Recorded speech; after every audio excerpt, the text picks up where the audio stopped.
Hello दोस्तों, आज हम बात करने वाले हैं पब्लिक स्पीकिंग के बारे में। तो चलिए आज हम आपके अंदर के डर को जड़ से ख़त्म करते हैं। वीडियो को स्टार्ट करते हैं। दुनिया के किसी भी कामयाब व्यक्ति को ले लीजिए, उसमें ये ताकत होती है कि वो बहुत से लोगों को एक साथ प्रभावित कर सकता है। लेकिन बहुत से लोग स्टेज के नाम से ही कांपने लगते हैं। कामयाब तो हर कोई बनना चाहता है, लेकिन ये वो डर है जिससे लड़ने जाने पर बड़े से बड़ा आदमी एक बार ज़रूर घबराता है। अगर आपको जानना है कि किस तरह से आप पब्लिक स्पीकिंग सीख सकते हैं या किस तरह से आप गले और फेफड़े की कसरत करके अपनी आवाज़ को बेहतर बना सकते हैं, या फिर अगर आप जानना चाहते हैं कि अपने सुनने वालों को एक भीड़ में इकट्ठा करना क्यों ज़रूरी है, तो चलिए जानते हैं। पहला पॉइंट है, एक बेहतर पब्लिक स्पीकर बनने के लिए आपको खुद के बारे में न सोचकर अपने टॉपिक के बारे में सोचना होगा। हम सभी लोग गाड़ी चलाना किताब पढ़कर तो नहीं सीखते। अगर किसी भी व्यक्ति को गाड़ी चलाना सीखना होता है तो वो उसे चलाकर सीखता है, और लगभग हर कोई उस पर से न एक बार ज़रूर गिरता है। ठीक उसी तरह से अगर आपको पब्लिक स्पीकिंग सीखना है तो आपको लोगों के सामने जाकर बोलना होगा। शुरुआत में आपसे गलतियां ज़रूर होंगी, लेकिन वो सभी के साथ होती हैं। उन्हीं गलतियों से आप बेहतर तरीके से सीख सकते हैं और बोल सकते हैं। दुनिया के महान पब्लिक स्पीकर्स भी जब पहली बार स्टेज पर गए थे तो उन्हें घबराहट हुई थी। लेकिन पब्लिक स्पीकर बनने का मतलब ये नहीं होता कि आपको डर ही ना लगे। इसका मतलब होता है कि आपको उस डर को काबू करना आना चाहिए। अब आप सोच रहे होंगे कि किस तरह से आप अपने डर से आज़ाद हो सकते हैं। इसके लिए आप 3 तरीके अपना सकते हैं। सबसे पहले तो आप अपने बारे में सोच छोड़कर अपने दिए गए टॉपिक के बारे में सोचिए। बहुत से लोग स्टेज पर जाते ही सोचने लगते हैं कि लोग उनके बारे में क्या सोच रहे हैं, या फिर कहीं वे देखने में कुछ खराब तो नहीं लग रहे। आप ये सब ना सोचकर अपने मैसेज पर ध्यान दीजिए जो आप लोगों तक पहुंचाने आए हैं। इसके बाद आप अपनी बात को पहले से ही तैयार करके जाइए। बहुत से लोग बिना तैयारी किए स्टेज पर चले जाते हैं और वहां जाकर ये भूल जाते हैं कि उन्हें बोलना क्या था। इस तरह से वे और घबराने लगते हैं। इसीलिए हमेशा अपनी स्पीच को याद कर और प्रैक्टिस करके जाइए। इसके बाद अंत में जब आप बोलने के लिए जाइए तो ये उम्मीद कीजिए कि आप असल में बोलने में कामयाब होंगे। अपनी विनम्रता को बनाए रखिए। अपने डर को बगल में रखकर एक खुले दिमाग के साथ बोलिए। शुरुआत में सभी खराब करते हैं, लेकिन कुछ वक्त तक प्रैक्टिस कर लेने के बाद सारे ही लोग अच्छा बोलने लगते हैं। सेकंड पॉइंट, एक टोन में ना बोलकर अपनी बात के ज़रूरी शब्दों पर जोर दीजिए। गाने सुनते वक्त आपने ये देखा होगा कि उसमें अलग अलग धुन का इस्तेमाल होता है। जरा सोचिए, आपका मनपसंद गाना सुनने में कैसा लगता अगर उसमें सिर्फ एक तरह का धुन बजता और गाने वाला सिर्फ एक टोन में गाया जाता। कोई भी चीज़ अगर पूरी तरह से सिर्फ एक खूबी को दिखाए तो वो खूबसूरत नहीं लगती। सोचिए, अगर दुनिया सिर्फ एक ही रंग में रंगी होती तो कैसा लगता। आपके आसपास हर जगह सब कुछ सफ़ेद रंग का हो जाए तो कैसा लगेगा। यहाँ पर कहने का मतलब है कि बोलते वक्त कभी इस तरह से मत बोलिए कि सुनने वाले को लगे आप रट कर कुछ बोल रहे हैं। अपने टोन को ज़रूरत के हिसाब से बदलते रहिए और अपने वाक्य के ज़रूरी हिस्सों पर गौर दीजिए। एग्जाम्पल के लिए, अगर आपको कहना है कि कामयाब आपकी किस्मत का नहीं बल्कि आपके कर्मों का नतीजा है, तो यहाँ आप इस वाक्य से के कुछ ज़रूरी शब्दों को पहचानिए, जैसे कामयाबी, किस्मत, कर्मों और नतीजा। अब आप इन ज़रूरी शब्दों को थोड़ा सा जोर देकर बोलिए ताकि ये शब्द सुनने में बाकी शब्दों से अलग लगें। लेकिन जोर देकर बोलने का मतलब ये नहीं है कि आप उसे चिल्लाकर कहें। इसका मतलब है कि उसे कुछ अलग तरह से कहना ताकि सुनने वाला ये समझ जाए कि वो शब्द वाकई के ज़रूरी शब्द हैं। अगर आप ज़ोर से बोल रहे थे तो आप उन ज़रूरी शब्दों को आराम से कहिए। अगर आप आराम से बोल रहे थे तो उन शब्दों को ज़ोर से कहिए, या फिर आप उसे अपने स्टाइल में कुछ अलग तरह से कहने की कोशिश कीजिए ताकि वो बाकी के शब्दों से अलग लगें। अपनी बात के ज़रूरी हिस्सों को अलग तरह से बोलने के तरीके हो सकते हैं। सबसे पहला, अपनी स्पीच को बदलना। दूसरा है अपने बोलने की रफ्तार को बदलना, और तीसरा है कुछ देर तक रुक कर बोलना। जब हम कुछ मज़ेदार बात बता रहे होते हैं तो हम तेज़ बोलते हैं, और जब कुछ खूबसूरत लम्हों की बात करते हैं तो आराम से बोलते हैं। इससे हमारे टोन अलग हो जाते हैं। इसके बाद अगर आप अपनी ज़रूरी बात को बोलने से ठीक पहले या ठीक कुछ देर बाद के लिए रुक जाएंगे तो वह बात बाकी की बातों से अलग लगेगी। या फिर अगर आप अपने वाक्य की शुरुआत तेज़ी से रफ्तार में बोलते हुए करेंगे तो उसके अंत में धीरे धीरे बोलेंगे तो वो भी सुनने में अलग लगेगा। इस तरह से आप अपनी स्पीच को आकर्षक बना सकते हैं। अपनी बात के ज़रिए अपने लोगों में भावनाएं पैदा करने वाला व्यक्ति बहुत अच्छा स्पीकर होता है। इंसान हमेशा अपनी भावनाओं के आगे मजबूर हो जाता है। यही वो चीज़ है जो हमारी ज़िंदगी में रंग डालती है और इसे खूबसूरत बनाती है। अगर आप किसी तरह से अपने सुनने वालों के अंदर एक भावना पैदा कर सकें तो वे आपको बहुत पसंद करने लगेंगे। लोग इसीलिए कॉमेडी शोज़ ज़्यादा देखते हैं और एक डॉक्यूमेंट्री कम देखते हैं, क्योंकि कॉमेडी में एक भावना को पैदा करती है खुशी। सिर्फ यही नहीं है, सेल्स में भी जब हम ग्राहक की भावनाओं पर ज़्यादा ध्यान देते हैं तो हम अपने प्रोडक्ट को आसानी से बेच पाते हैं। लोग नया आईफोन इसलिए नहीं खरीदते क्योंकि वो अच्छा है। आईफोन ऐसा कोई भी फीचर नहीं देता जो सैमसंग या ओप्पो या वीवो नहीं देते। लेकिन अगर आपके सामने आईफोन और दूसरे स्मार्टफोन रख दिए जाएं तो संभावना ज़्यादा है कि आप आईफोन को चुनेंगे। क्यों? क्योंकि लोगों को लगता है कि उसे इस्तेमाल करने से उनका दर्जा उठ जाता है। भावनाएं हमारी ज़िंदगी को चलाती हैं, इसीलिए अगर आप किसी तरह से भावनाओं पर काबू पा लें तो आप लोगों के दिलों पर काबू पा सकते हैं। किस तरह से आप लोगों में भावना पैदा कर सकते हैं? आसान शब्दों में प्रैक्टिस करके आप जिस भी टॉपिक पर बोल रहे हैं आपको उसके अंदर पूरी तरह से घुसना होगा। उसे अपनी आत्मा में बसा लीजिए और उसमें पूरी तरह से उतर जाइए। जब एक्टर्स अपने रोल की तैयारी कर रहे होते हैं तो उसमें भावनाएं पैदा करने के लिए पूरी तरह से जब एक्टर्स अपने रोल की तैयारियां कर रहे हैं तो उसमें भावनाएं पैदा करने के लिए पूरी तरह से कैरेक्टर में उतर जाते हैं। शूटिंग से कुछ घंटे पहले से ही वे खुद को एक कमरे में बंद कर लेते हैं और सिर्फ एक सीन के लिए प्रैक्टिस करते रहते हैं। इस तरह से वे देखने वालों के अंदर भावनाएं पैदा कर पाते हैं और उनका दिल जीत पाते हैं। अगर आपको भी ऐसा करना है तो आपको भी अपने टॉपिक को अच्छे से तैयार करना होगा। बोलने के साथ ही आपको अपने गेस्चर पर भी ध्यान देना होगा। गेस्चर का मतलब होता है बोलते वक्त अपने हाथ और अपने शरीर को अपनी स्पीच के हिसाब से हिलाना। यह इशारे होते हैं जिसे देखकर लोग आपकी बात को अच्छे से समझ पाते हैं। इसमें माहिर बनने के लिए भी आपको प्रैक्टिस की ज़रूरत होती है। सबसे पहले तो इन्हें ज़बरदस्ती बाहर हिलाने की कोशिश मत कीजिए। गेस्चर आपके अंदर से अपने आप निकलने चाहिए। अगर आप ज़बरदस्ती इसे बाहर निकालने की कोशिश करेंगे तो लोगों को तुरंत पता लग जाएगा कि वो नकली है, लेकिन इसका मतलब ये नहीं है कि आप उसे प्रैक्टिस नहीं कर सकते। गेस्चर को बेहतर बनाने के लिए आप उसे बार बार प्रैक्टिस कर सकते हैं। ये ज़रूरी नहीं है कि आप हर एक गेस्चर को एक ही तरीके से प्रैक्टिस करें और हर बार उसे उसी तरह से इस्तेमाल करें। कभी कभी यह संभव भी नहीं होता। यह आपके अंदर से समय समय पर अपने आप निकलने चाहिए।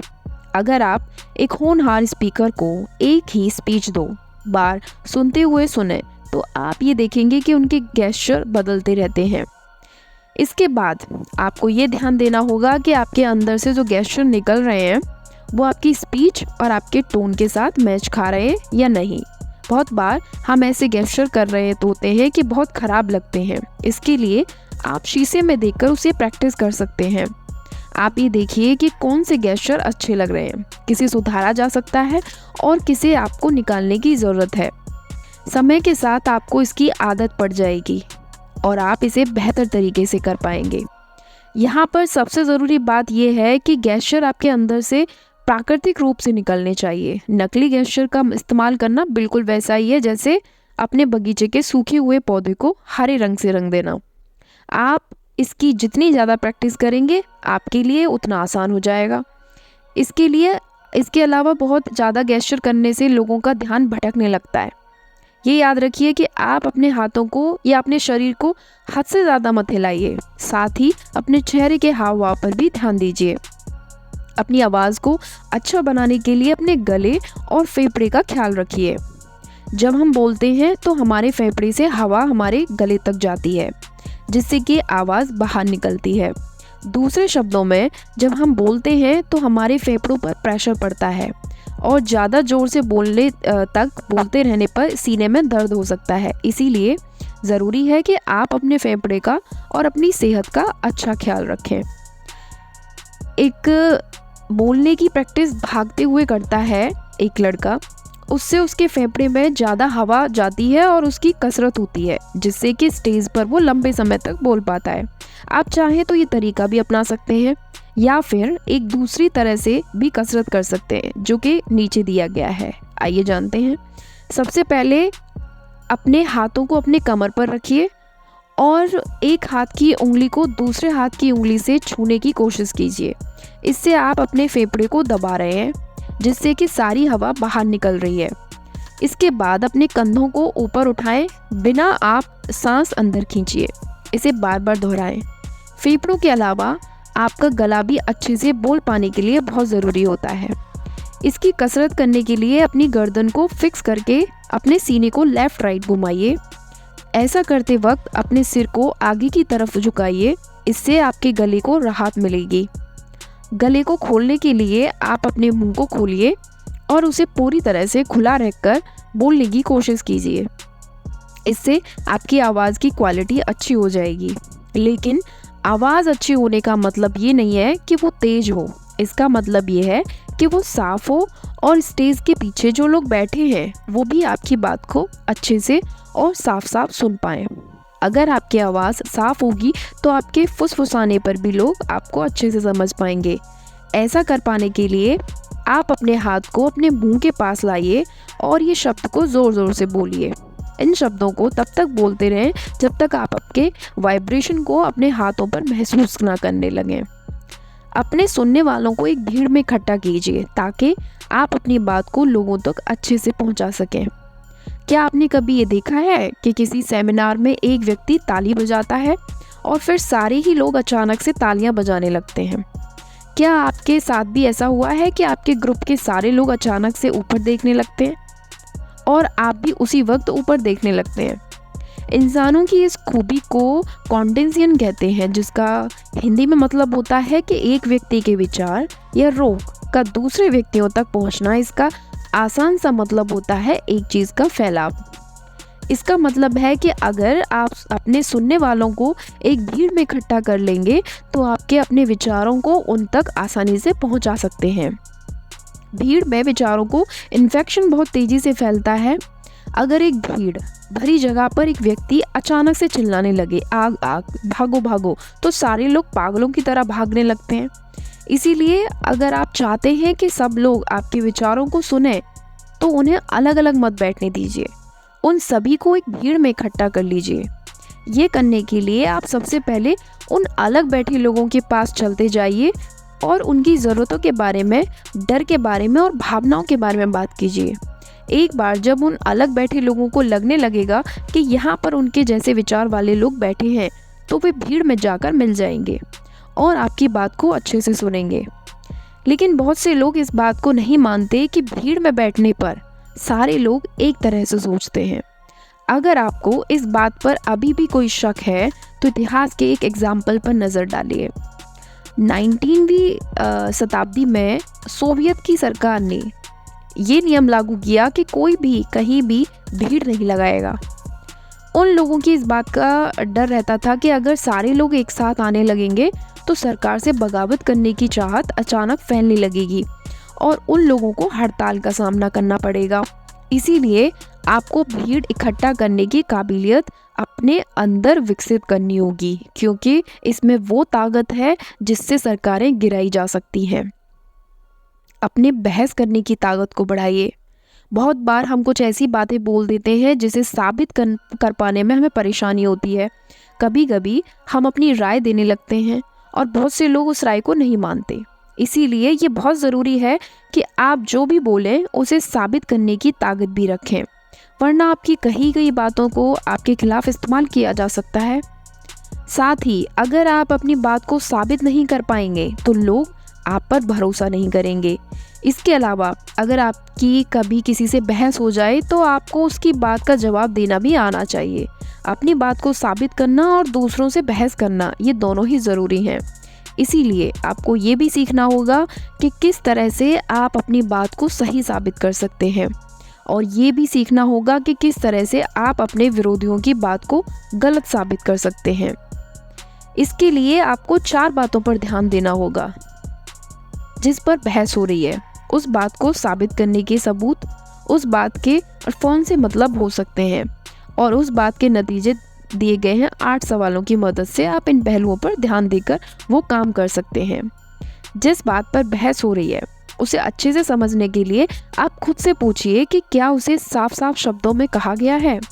दूसरा सवाल खुद से पूछिए कि वो जो कुछ भी कहा गया है क्या उसे पूरी तरह से कहा गया है, क्या पूरी जानकारी दी गई है, कहीं जानकारी में कुछ कमी तो नहीं। इसके बाद आप उस बात को साबित करने के सबूत पर ध्यान दीजिए।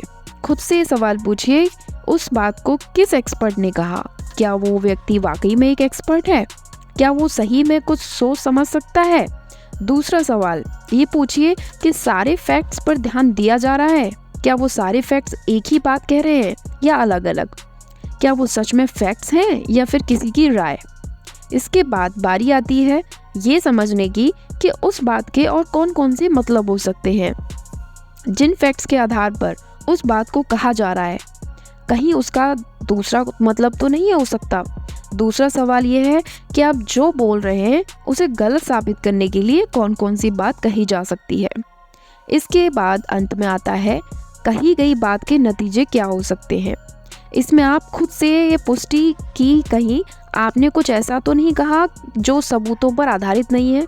और दूसरा सवाल ये है कि सारे सबूत एक ही बात की तरफ इशारा कर रहे हैं। आइए जानते हैं, अपने सुनने वालों को एक कहानी सुनाइए ताकि वे कल्पना कर सकें।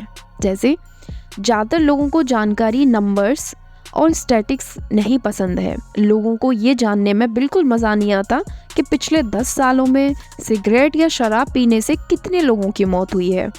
अगर आप अपने टॉपिक में बहुत सी जानकारी डाल देंगे तो वो एकदम सूखी हुई लगेगी, जिसमें रस भरने के लिए आपको उसे मज़ेदार बनाना होगा।